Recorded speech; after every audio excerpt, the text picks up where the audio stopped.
So hello, welcome to my head and inside of it. Let's play a game against Fairygirl. And let's go for my beloved Kings Indian. And let's see how we go. So the Saemisch variation, which used to be favorite of a few world champions, predominantly Spassky and Karpov in chronological order, and my favorite variation against the Saemisch, which by the way is basically designed to maintain a very firm and strong center and at the same time support some kingside initiatives. So my favorite setup against this is the Benoni.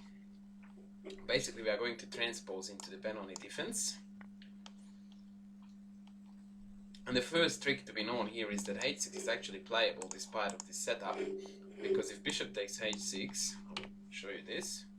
If bishop takes, then I can take here with the knight, attacking the queen, and then whatever takes back, I have got queen h4 check, hitting the bishop down here.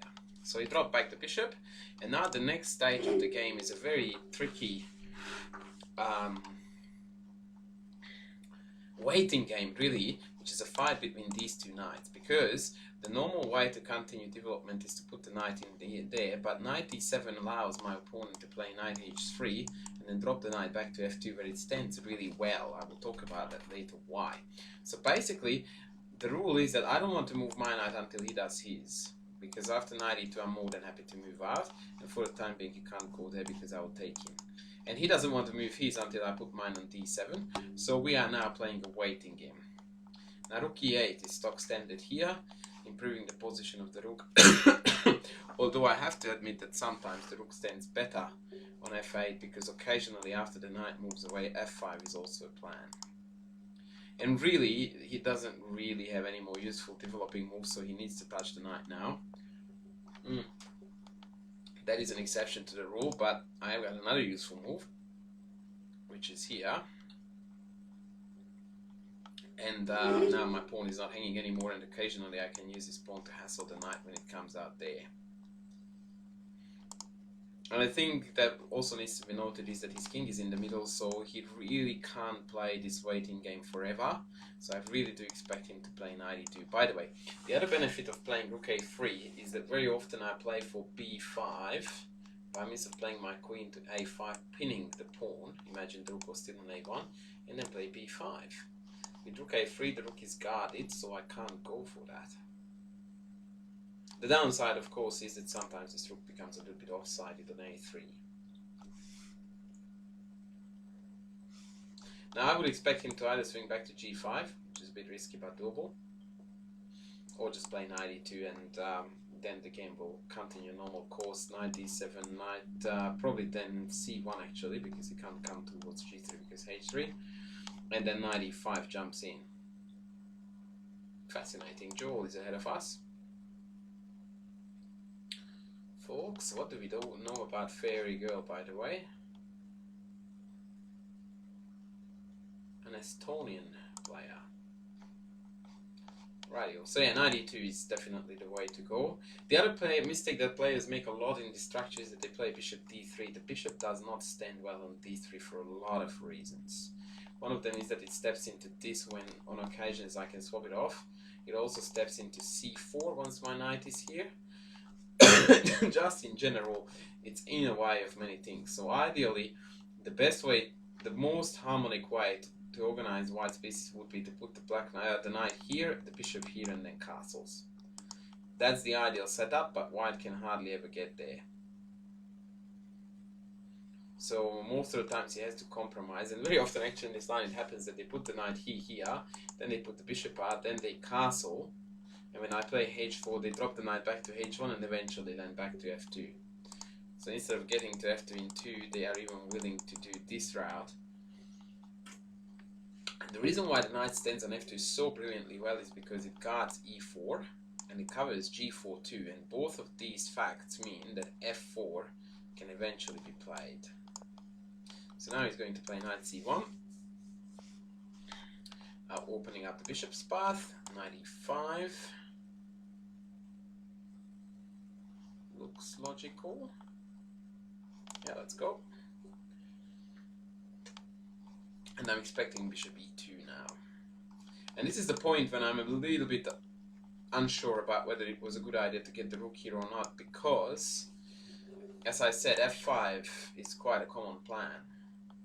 And him having played rook a3, I don't really see how I can pull off the bishop d7 b5 plan, although I still am actively looking at it.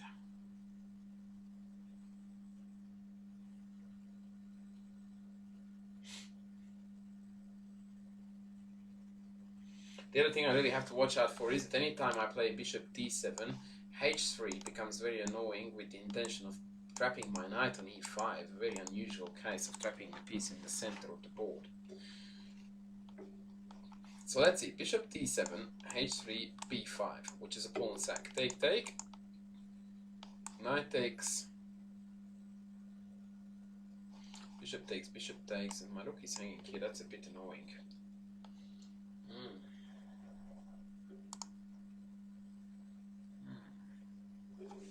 Alrighty.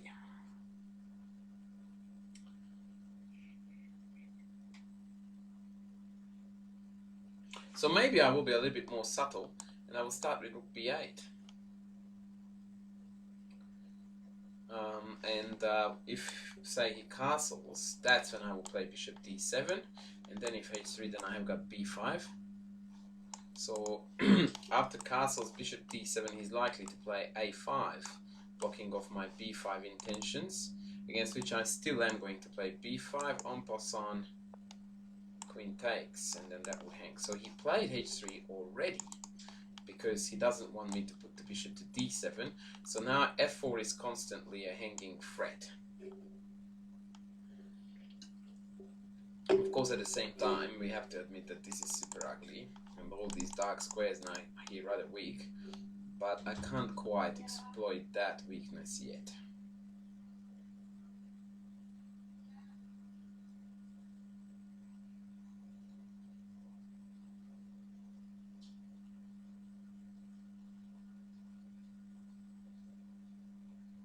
I'm tossing up about b5, by the way.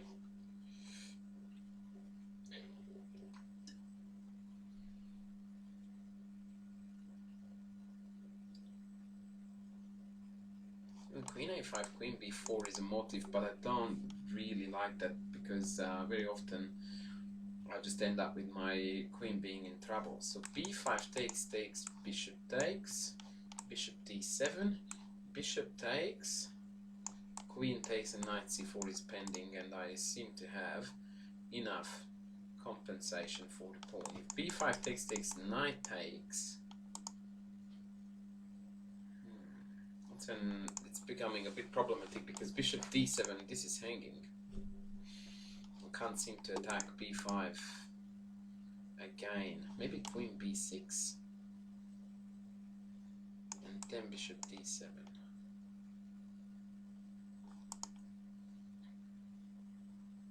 Yeah, that is my number one plan now. I would like to check just very briefly knight rock back by followed by f5, but everything in me rebels against this idea. Actually, there is this queen c7 c4 concept. Okay, I will go with this. I want to play actively. I want to make sure that I'm the one dictating the events.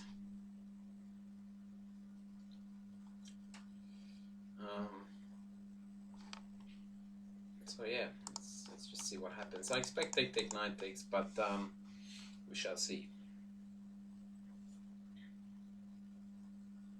Basically, the only thing that he needs to think about, or she, rather, sorry, is what to take with after a takes. And once again, bishop takes, bishop d7 appears to me to be fairly good.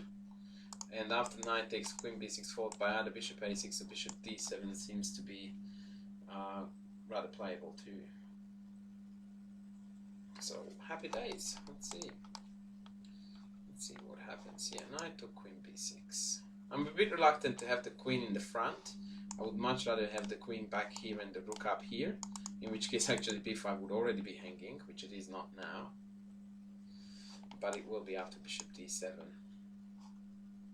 So I expect castles, bishop d7. Actually, I'm not sure what I expect here, because he really has to worry about his b2 pawn. So for example, after castles, bishop d7, maybe he will have to play a move like rook b3, which is very ugly. Very, very ugly.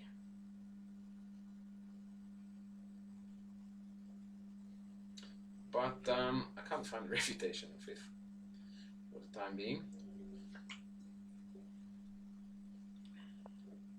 Knight a2, he wants to cement it in from here. I missed this idea. Sadly, I have to admit that. And this is a really, really good move.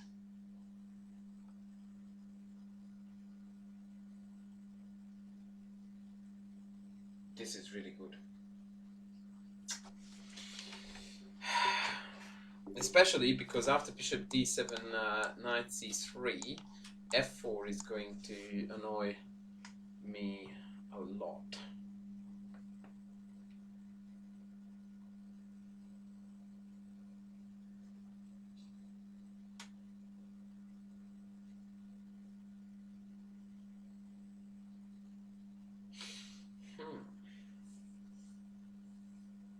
It turns out my queen on b6 is not really the best. Like I said, yeah, should have had it. I don't know. What should I have done here? Maybe c4, but I was very reluctant to allow knight d4, so I don't think that that's a good idea. But here I have to say that we're struggling. We definitely are struggling here to stay alive.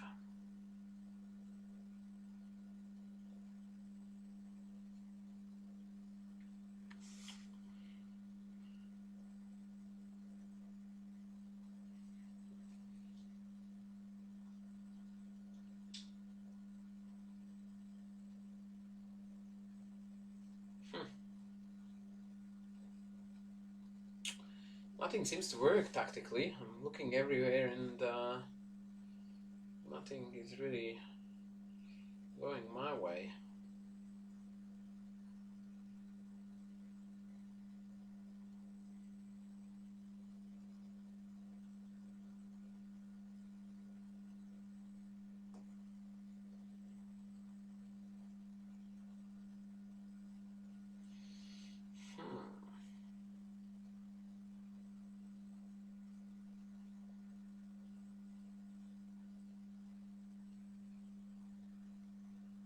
This was really, really good.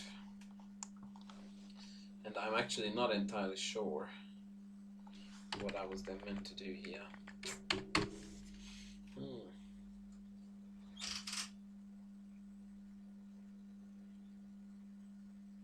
Okay, well, improvisation. And now bishop d7, knight here, and potential. Oh, no.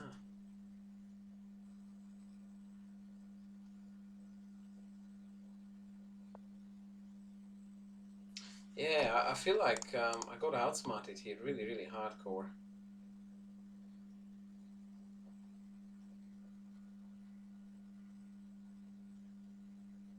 I feel like I did get outsmarted here really, really badly.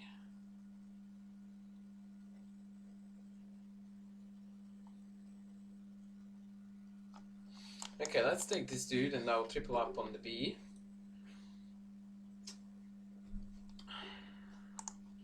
Although how effective it is, I don't know. Or rather, I do know. Okay, so I want to swing across, maybe drop the queen back, queen up and kick it out eventually. It would be brilliant, but I'm afraid it's not a realistic plan.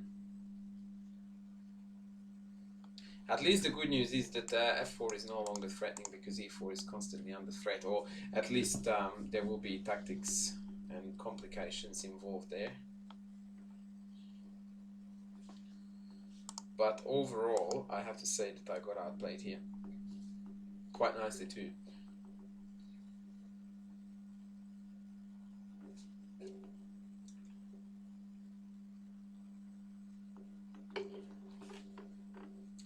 Which is a bit disappointing, but it's okay. So I expect castles, rook d7, maybe rook across to a1, queen drops back to d8, and finally b5 is hanging.